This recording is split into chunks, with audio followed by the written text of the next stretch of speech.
नमस्कार, स्वागत है आपका। आप देख रहे हैं अपना बिहार। मैं हूं आपके साथ सुमित झा। बीजेपी के स्टार प्रचारक पीएम मोदी ने आज बिहार में चुनावी अभियान का आगाज किया। पीएम मोदी ने जमुई और गया में चुनावी जनसभा को संबोधित किया और एनडीए के प्रत्याशी चिराग पासवान और विजय मांझी के लिए वोट की अपील की। वहीं रैली के मंच से विपक्ष पर भी जमकर बरसे।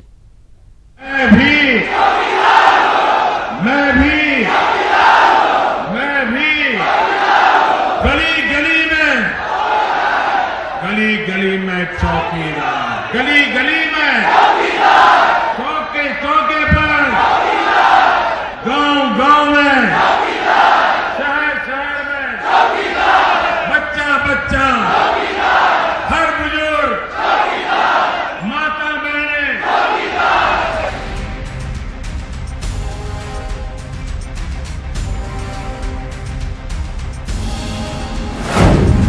पीएम मोदी ने बिहार में फूंका चुनावी बिगुल।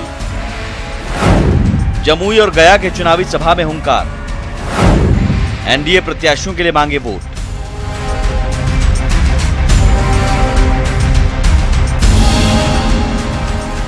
मिशन 2019 के मिशन में जुटे पीएम मोदी ने बिहार में चुनावी अभियान का आगाज किया। पीएम मोदी सबसे पहले जमुई के खैरा में चुनावी रैली को संबोधित करने पहुंचे। पीएम ने एलजेपी संसदीय बोर्ड के अध्यक्ष और एनडीए के कैंडिडेट चिराग पासवान के लिए वोट की अपील की। पीएम मोदी ने 5 साल में रहे अधूरे कामों को पूरा करने के लिए लोगों से वक्त मांगा। साथ ही इस दौरान विरोधियों पर भी जमकर बरसे।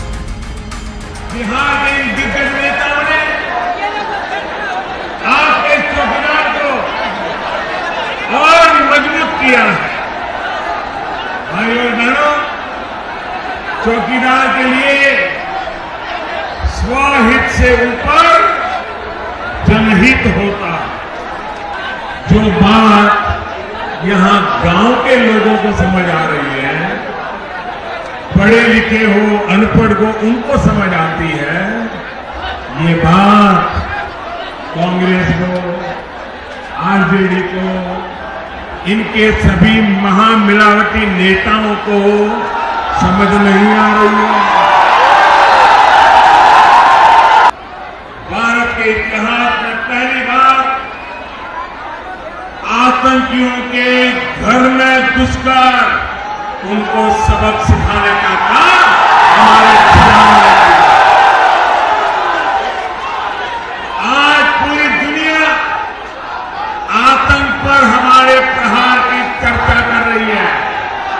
देश की सुरक्षा हो, गरीब किसान का सम्मान हो या भारत का अभिमान हो, हम सभी चौकीदारों को इसकी रक्षा करनी है।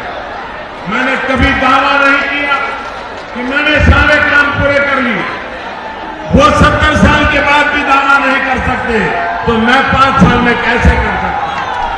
अब भी बहुत कुछ करना है, बहुत कुछ करने का मांगा है और इसके लिए निरंतर प्रयास की जरूरत है और उसके लिए मुझे आपके निरंतर आशीर्वाद की भी जरूरत है। आप सभी 11 अप्रैल को एनडीए के पक्ष में भारी मतदान करके फिर मोदी सरकार बनाएंगे। तमाम जितने भी आज रेलवे स्टेशन में जमीन के ज्यादा के उनके ऊपर करोड़ों रुपए की लागत से तमाम तरीके के सौंदर्यीकरण के काम यहाँ पर हुए। उसके लिए मैं चाहूंगा कि एक बार जोरदार ताली बजाकर पुनः अवसर हमारे प्रधानमंत्री जी का धन्यवाद करें और अभी के आशीर्वाद से ये सब संभव हुआ। जमुई के बाद पीएम मोदी ने गया के गांधी मैदान में भी हुंकार भरी। पीएम मोदी ने गया से एनडीए प्रत्याशी विजय मांझी के पक्ष में प्रचार किया। साथ ही एनडीए के पक्ष में जमकर वोटिंग की भी अपील की। आतंक से, गरीबी से, भेदभाव से, भ्रष्टाचार से एक मजबूत सरकार, नेक नियत वाली मजबूत सरकार ही निपट सकती है। मुझे पूरा विश्वास है कि आप इस बार, आप सभी पिछली बार का रिकॉर्ड तोड़ते हुए बिहार की हर सीट एनडीए के खाते में डालेंगे। भीषण गर्मी में भी पीएम मोदी को सुनने के लिए समर्थकों का हुजूम उमड़ा। गया में पीएम मोदी के विदेशी प्रशंसक भी पहुंचे। गया और जमुई में लोकसभा चुनाव के पहले चरण में 11 अप्रैल को वोटिंग होनी है। न्यूज 18 के लिए जमुई से संजय कुमार और केसी कुंदन के साथ गया से अरुण की रिपोर्ट।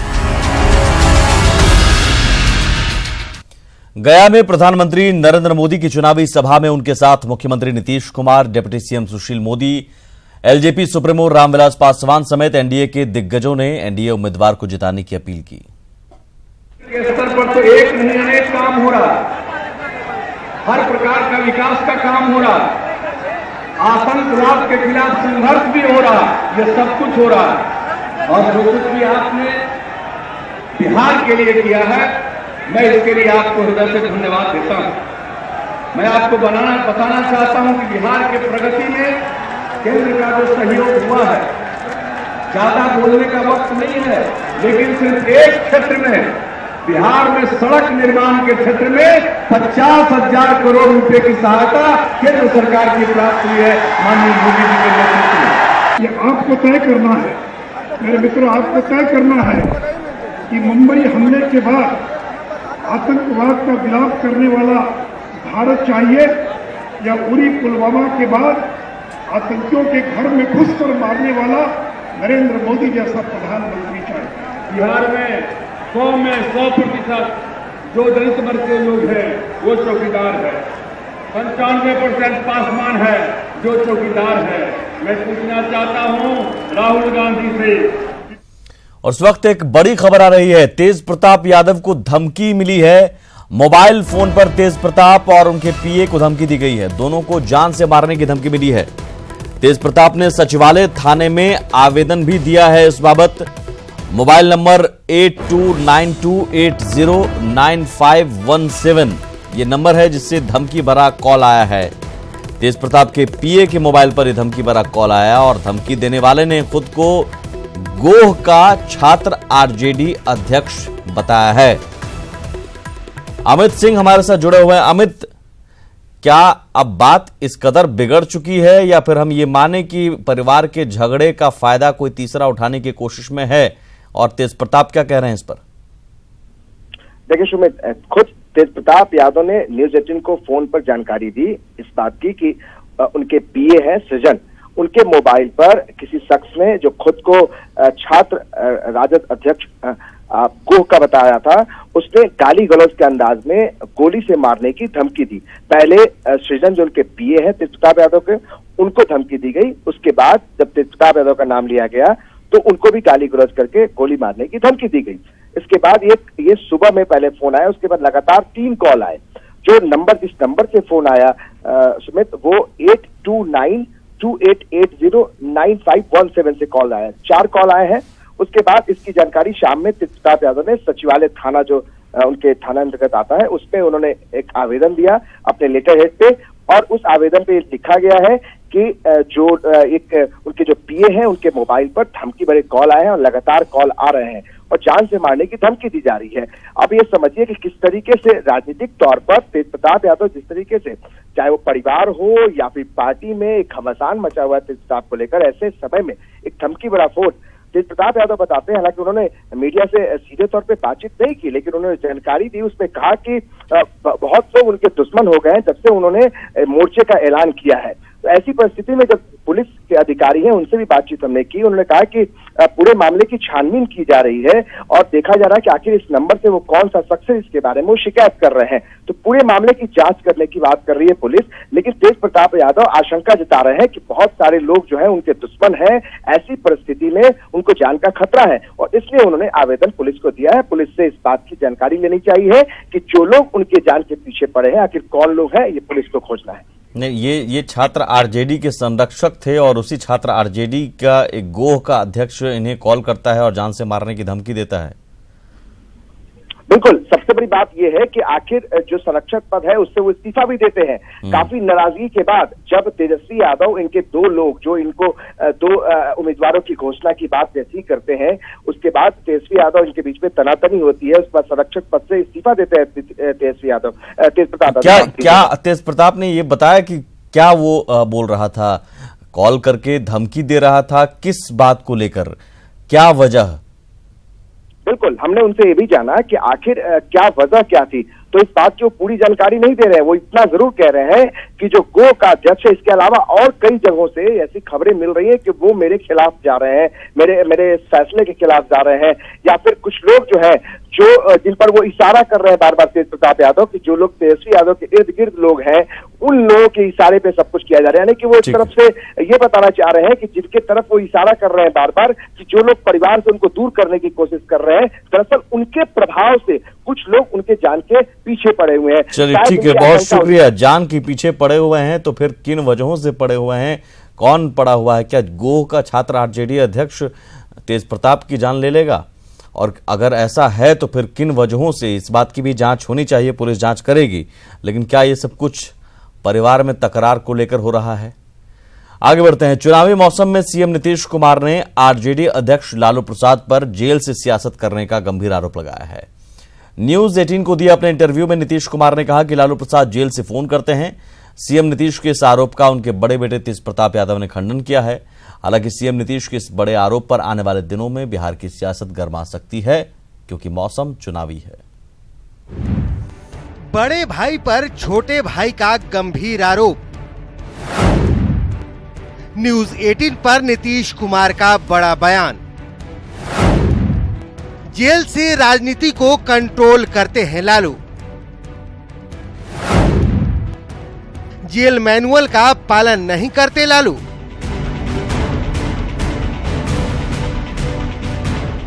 चारा घोटाला मामले में दोषी लालू प्रसाद यादव स्वास्थ्य कारणों से रिम्स के पेइंग वार्ड में इलाज करा रहे हैं। सजायाफ्ता होने के कारण लालू किसी से फोन पर बात नहीं कर सकते। उनकी सुरक्षा में लगे लोग मोबाइल नहीं रख सकते। वार्ड में कोई मोबाइल लेकर नहीं जा सकता। बाहर के लोगों से किसी तरह का कम्युनिकेशन नहीं हो सकता। सप्ताह में सिर्फ 3 लोग ही मुलाकात कर सकते हैं, वो भी पूरी सुरक्षा जांच के बाद। जेल प्रशासन और राज्य सरकार की जिम्मेवारी होती है कि कैदी के लिए जारी कोर्ट के निर्देश का पालन हो। लेकिन इस बीच बिहार के मुख्यमंत्री ने न्यूज 18 को दिए अपने इंटरव्यू में लालू को लेकर गंभीर आरोप लगाए हैं। लालू जी भी बात करते हैं, ये तो लोगों को पता ही है। लालू जी प्रशांत किशोर तो जेल में रहने पर भी जेल से बात करते रहते हैं। नियम चाहे जो भी हो कि जेल से आप बात नहीं कर सकते, लेकिन फैक्ट सबको मालूम नहीं है तो सबसे बात करते हैं। नीतीश कुमार की आरोप झारखंड पुलिस और जेल प्रशासन को कटघरे में खड़ा करता है, क्योंकि एक सजायाफ्ता कैदी की निगरानी की जिम्मेदारी इन लोगों के ऊपर है। हालांकि लालू के बड़े लाल और विवाद मास्टर तेज प्रताप यादव मुख्यमंत्री नीतीश कुमार के इस आरोप को खारिज कर रहे हैं। तेज प्रताप का कहना है कि उनके पिता जेल मैनुअल का पूरी ईमानदारी से पालन कर रहे हैं।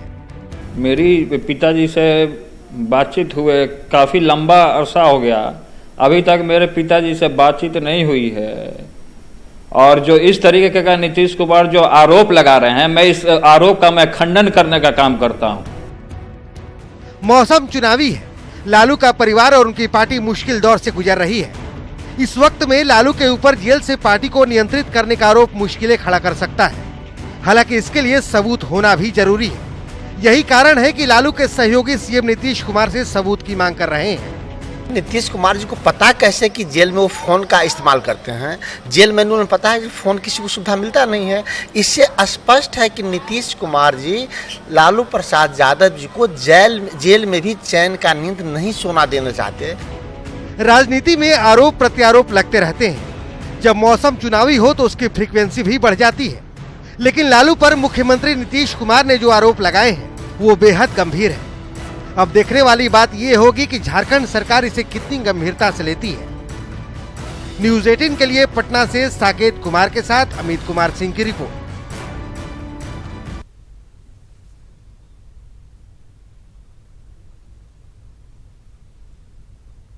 न्यूज 18 से खास बातचीत में सीएम नीतीश कुमार ने कई मुद्दों पर खुलकर बात की। जहां भागलपुर सीट को लेकर शाहनवाज हुसैन के ट्वीट पर सीएम ने गहरी नाराजगी जताई, तो दरभंगा सीट नहीं मिलने और प्रशांत किशोर के मुद्दे पर भी नीतीश ने बेबाकी से जवाब दिया।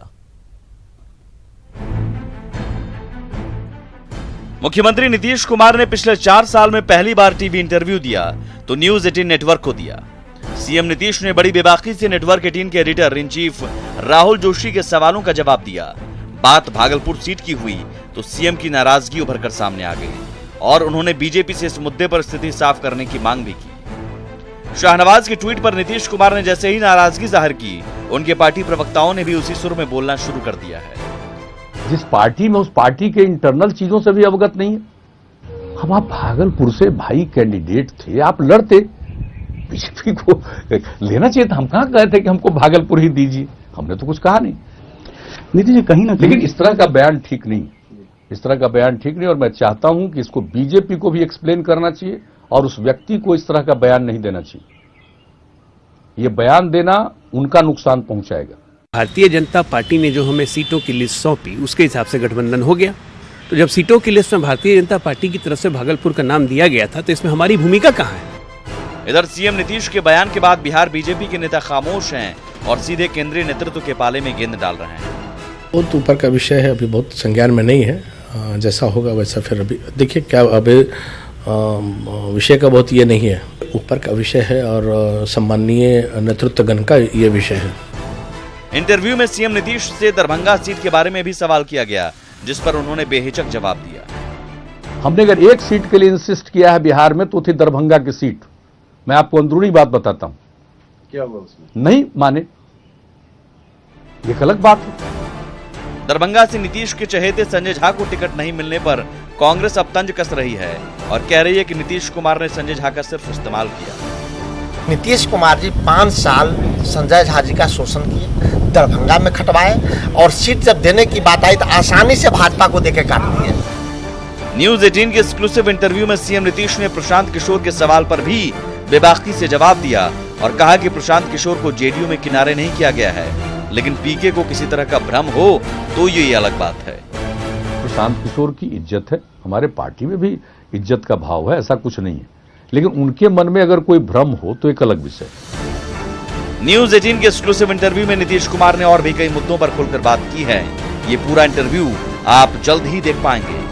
Bureau report, news 18।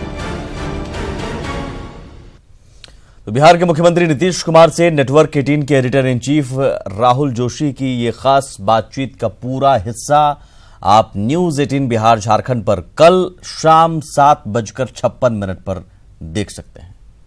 आगे बढ़ते हैं। सुपौल को लेकर महागठबंधन में जारी घमासान के बीच कांग्रेस की कद्दावर नेता रंजीत रंजन ने आज अपना नामांकन दाखिल कर दिया। इधर महागठबंधन में रंजीत रंजन को लेकर आरजेडी का विरोध थमने का नाम नहीं ले रहा है।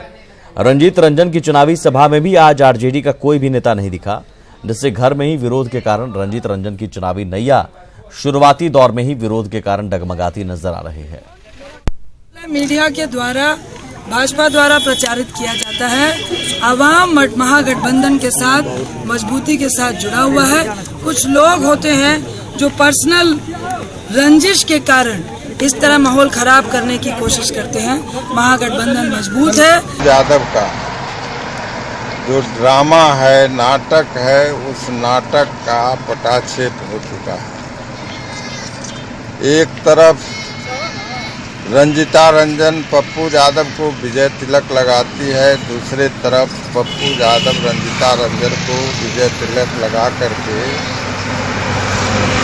चुनाव मैदान में भेजने का काम करता है। ये इस बात का खुलासा हो चुका है। आज जब मधेपुरा से अपना नामांकन वापस नहीं लेते हैं, तब तक हम लोगों का विरोध रंजिता के प्रति जारी है।